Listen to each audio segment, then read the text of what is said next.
आमिर हयात भंडारा साहब, आप बताइएगा सर कि ये जो मतलब मामलात हैं कि मैं हमेशा से ये बात कहता हूं कि जिस शोबे के हवाले से हुकूमत को इकदाम कर रही होती है या उनके मसाइल हल करने के लिए जो है वो आगे आती है, उस शोबे से मुंसलिक लोगों को कभी भी ऑन बोर्ड नहीं लिया जाता। आप क्या समझते हैं सर, ऑन बोर्ड लिया जाएगा और कितना ज़रूरी है?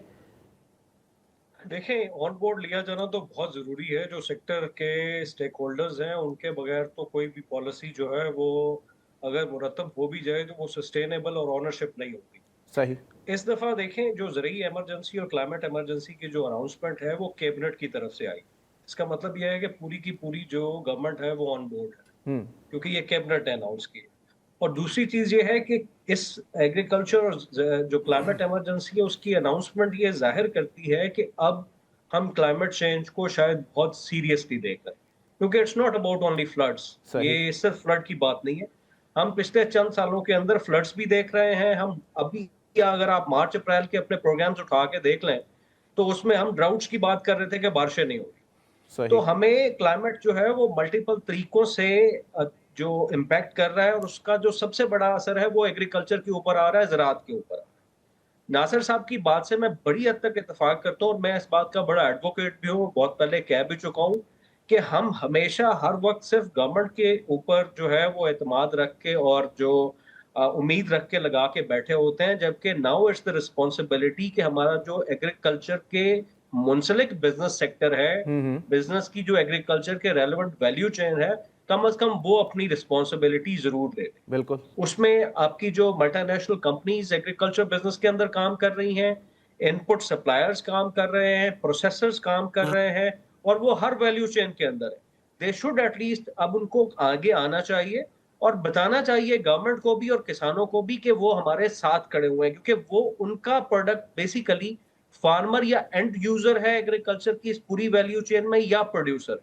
तो अगर उसके साथ मेरे ख्याल में इस वक्त साथ खड़े होंगे गवर्नमेंट के साथ मिलकर, तो बहुत बेहतर हल में हम ना सिर्फ पॉलिसी को इम्प्लीमेंट कर पाएंगे, बल्कि ये जो इमरजेंसी है इसके भी शायद हमें पॉइंट्स 15 दिन के बाद मिलेंगे।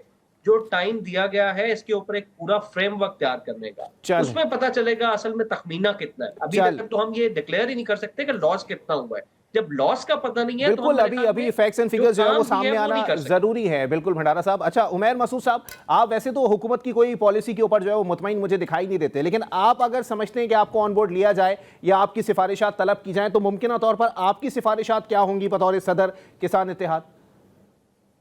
सर देखिए, पहले नंबर पे तो सिफारिशात में सबसे बड़ा तो इशू यही है कि जिनके घर गिरे हैं उनको कंपनसेशन दिया जाए, जानवरों का कंपनसेशन हो। इसी तरह उन इलाकों में रिहैबिलिटेशन स्टार्ट की जाए। अभी तो पानी खड़ा है अंदर और फसलों में पानी कई दिन तक जमीनों में सूखेगा, उसके बाद कहीं जाके बहाली होगी।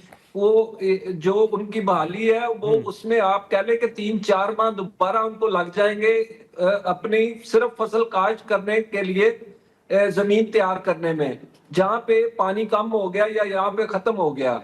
तो उसके बाद ये अब वो बंदा बिल्कुल जीरो पे है, उसके पास ना कोई आलात बचे हैं, ना उसके पास मवेशी बचे हैं, ना उसके पास कोई ऐसा, उसकी गंदम तक पानी में बह गई है। तो अब उसको तो खाने के लाले पड़े हुए हैं, वो बच्चों को संभालने के लाले पड़े हुए हैं, तो वो क्या एग्रीकल्चर करेगा। और मैं ये समझता हूं कि ये जो एग्रीकल्चर इमरजेंसी है, पहले भी 1-2 दफा अनाउंस किया गया, लेकिन उसमें हुआ कुछ नहीं। ना कभी किसी ने बताया कि क्या एग्रीकल्चर इमरजेंसी में क्या डील किया जाएगा, क्या होगा, और ना ही कभी कुछ हुआ। और अभी भी हमारे साथ यही होगा कि हम जो उमैर है साहब वो देखें, बिल्कुल सही इमरजेंसी है, भी लेकिन सुने। ये कि बिल्कुल जो है वो कॉन्क्लूड कर दीजिएगा, टाइम मेरे पास बड़ा मुख्तसर है। आप मुझे बता रहे हैं कि बुखार है, मैं पूछ रहा हूँ बुखार क्यों है, और अगर बुखार है तो उसका इलाज क्या है? सर उसका इलाज यही है कि रिहेबिलिटेशन के लिए कोई अनाउंसमेंट की जाए कि आप जमीन की तैयारी के लिए या बीज देंगे, कोई खाद देंगे, कोई एग्रीकल्चर के आप इक्विपमेंट्स देंगे, क्या करेंगे। अभी तो हमें कुछ पता ही नहीं है। बहुत शुक्रिया मियां उमैर मसूद साहब, मरकजी सदर किसान इत्तेहाद। इसके अलावा आमिर हयात भंडारा साहब हमारे साथ मौजूद थे, माहिर ज़राअत हैं, काश्तकार हैं। Bureau chief Dawn newspaper Lahore Nasir Jamal sahab हमारे साथ मौजूद थे। एक ब्रेक के लिए मुझे कहा जा रहा है, ब्रेक के बाद कुछ बात होगी कि इलेक्ट्रिक के हवाले से। ब्रेक के बाद प्रोग्राम को यहीं से कंटिन्यू करेंगे।